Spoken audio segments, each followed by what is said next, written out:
On boxing fans, welcome back to another episode of Bourbon and Boxing. I'm your host Jeff Mann, and this is episode 23. I'm going to break my episodes down this week to two different episodes because I don't want to do a 2 hour long video or even an hour long video. Man, it seems to not get a lot of views the more time that I put into a video. So I just like to recap it, break it down this week. We got some good fights going on Friday with history in the women's boxing being made with Serrano versus Ramos doing the first 12 3-minute rounds in women boxing history, man. So we get to witness this week. I kind of want to give it its due. I also want to recap last weekend fights that we saw. We got to see Boxer premiere over here in the U.S. for the first time. I'm going to talk about them, what I thought. Like to see more from them for sure. They put on a great undercard, and their main card was pretty good also. Then we're going to break down the Catterall fight, and then we're also going to talk about the Rocha upset, man, and get into all that and more with you after we talk about our sponsor, Brown Family Construction. Any of your construction needs in the Northern Kentucky or Cincinnati area, feel free to hit up Brown Family Construction. You can contact Jason Brown. You can find all that information on Facebook, or you can also find it at the end of my show, man. Like I said, the name says it all, Brown Family Construction, where they treat you like family. No bourbon today, guys. It is Thursday. I only like to do my bourbon on the weekends, but I am, bourbon. We'll call blunts and boxing today. Blunts and boxing. That's what we'll call this episode. Might not get a lot of views, maybe a lot of haters. But anyways, man, I wanted to give my dues this week to the fights going on Friday. I didn't want the women's Amanda Serrano's fight getting overshadowed by Fury and Gane. We see all the other sites, all the other podcasts, all the other channels doing their thing with that, and they're all eating it up. They're enjoying the Ringling Brothers circus that is coming to town. They're embracing it. It's the talk of the week, and more power to them. I'm going to talk about that show on Friday, but I want to give the real fights happening this week their dues this week, and then talk about the real fights that happened last week also. And we'll get into what I saw first. We started our day with some boxing over there in Britain, where I got to watch the British cruiserweight title fight with Isaac Chamberlain. He was taking on Mikael Loyal, and Chamberlain pretty much dominated the whole fight. He dominated to a decision. Was a good fight overall. Boxer is a good promotional company. I would definitely love to see more from them here in the States, man. I liked what I saw. They put on a good undercard. I liked the announcers a lot. They weren't so biased. They weren't trying to lean you towards one fighter or another. They were just commentating the fights, and that's what I like to see. I really liked what I saw from Boxer. Definitely hope to see more from them on Peacock on Saturday nights. I'll definitely be tuning in if they're on there, or when they are on there. That was a great fight, but that took me into the Jack Catterall fight. He was fighting Lanier. That fight, that fight was a one-sided fight. It wasn't dominated by Catterall.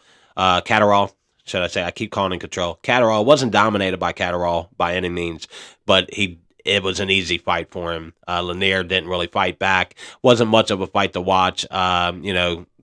Catterall got the decision in the end. What's next for him? I saw a few flaws in his game that I could see guys like Haney or Teofimo taking advantage of, even a Regis Prograde. Those guys taking advantage of, and I don't know if he's on that level quite yet. I need to see more from him to really kind of, what I saw against Lanier didn't really impress me at all. Maybe another fight against Josh Taylor set up at a catch weight, or he'd have to jump up to 147, which I don't know if he's able to do that. He has talked about interest in a rematch fight against Josh. So maybe they can make that happen, and that'd be a big fight for him. And then over here in the States, you had a late night fight with Alexa Rocha and Giovanni Stanoni. And man, we saw straight from the first round, Stanoni took control of that fight, put his mark on it, sent Rocha back to his corner after the first round with a bloody nose. After that, it didn't get any better for Rocha, to be honest with you. It only got worse as Santilli really, really showcased his power, his dominance. He backed him down the whole fight. He got to the point where it was just bully, bully, bully. He bullied Rocha in that fight, man. Knocked him down twice in the fifth round. Both times Rocha got up, showed a lot of heart in the fight, man. Even though he was getting dominated, he still showed heart. He never gave up. Got to the sixth round. Early in the sixth round, it got stopped as Rocha went down again, and they gave Cincinnati the KO in that fight, and he absolutely impressed us in the welterweight. We got a new name in the welterweight to possibly deal with. A heck of a night for him. Bad night for Rocha. He'll rebound, I think. He's a good hearted kid. He came out. He made zero excuses for that loss, and I think that's what makes me respect him even more. Is that he didn't make excuses. He took that L. He said he just got out beat. He got outboxed. The guy was a better guy. He just got beat. No excuses, man. He just got dominated, and he's going to come back stronger from this. I truly believe he can. Also, sometimes big losses like this make you a better boxer. And he's the type of guy that I can see coming back a little bit stronger. So don't keep your head down, Rocha. Keep your head up, man. You're a good fight. And Centelia, welcome to the big boys. You're going to get some big fights. And what I saw from you, you're a pretty dangerous fighter, man. But let's jump over and talk about the fight this week. Now there are two fights Friday. Actually, one's going to be on ESPN. Of course, both one is going to be on ESPN. Santiago versus Vivas. I don't know much about either of those guys. It's going to be on ESPN. I'm going to check that one out. But the fight that I really want to talk about, guys, is history being made this week, man. We cannot ignore the first women's fight ever with 12 rounds, 3-minute rounds. Uh, First time ever, Amanda Serrano, who's been advocating for it for quite a while for women's boxing to go to this 3-minute rounds. And give them our 3-minute rounds, and then 12 rounds for them instead of 10 rounds, 2-minute rounds, what originally most women fight. So we're going to get to see history this week, man. We're going to see how it might favor, if we might see more knockout in women's boxing with this extra minute that they're going to receive now. These extra rounds that they're going to receive, they're going to have to put a little bit more training in to go 12 rounds. It's going to, in that extra minute, it's a lot more training into it, I would think, as far as your stamina. But we're really going to get to see that showcase this week. I didn't want it to be overshadowed by the Fury and Gane fight. I feel like it has, man. Nobody's really talking about it. And I'm hoping it doesn't. I'm hoping Friday night everybody shows out. It's going to be in Orlando, Florida, if I'm correct. So it's going to be here in the States. We're going to get it later on. It's going to be on DAZN. Check that out, guys. It's going to be worth checking out and watching because history is going to be made. Amanda Serrano is a great fighter.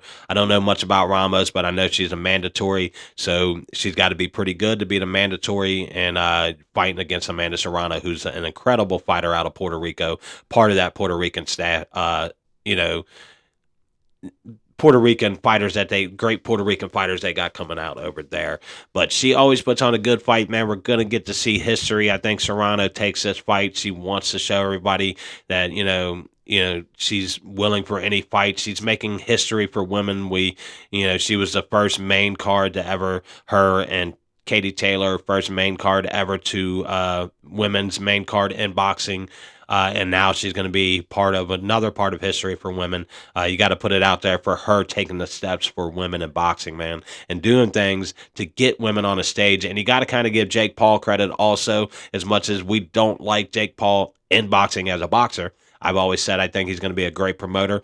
He put Amanda on. He signed Amanda, and since then she's kind of flown off the radar, not off the radar, but she's flown up to where she's starting to make bigger marks in boxing, man. And I love to see that for women, especially women's boxing. If they want it, give it to them. If they want 12 rounds, 3 minutes, give them that. We might see more exciting boxing from women, even though I think the talent level is at an all-time high for women's boxing. So you can't ignore that fact, man, and what it is. But like I said, man, there's not a lot for me to talk about. I was going to break this down to a 2-part series. I wanted to recap last week, talk about some fights this week, give some credit to Amanda Serrano, Ramos for their history-making women's fight coming up tomorrow, guys. Definitely tune in for that. It's going to be on DAZN. There's also going to be a fight on ESPN, which I'm thinking it's going to be an earlier fight. I'm not for sure. It's not in the U.S. Had to check out the name of where it's at, all that fun stuff. But check it out. You can get all that information on sites like Boxing Scene, things like that, where I get my boxing schedule from. You can also get the boxing schedule, I think, on ESPN. But their site moves so slow, I don't really mess with them. Boxing Scene's kind of smooth, and you get it right then and there, and it's organized, and it's all about boxing. You don't have to, delve through a bunch of other sports. But like I said, man, I didn't want to. I wanted to break this week down to a two-part series. This is episode 23. This is Bourbon and Boxing, where the drink is bourbon and the talk is boxing. And I want to thank you guys for joining me again.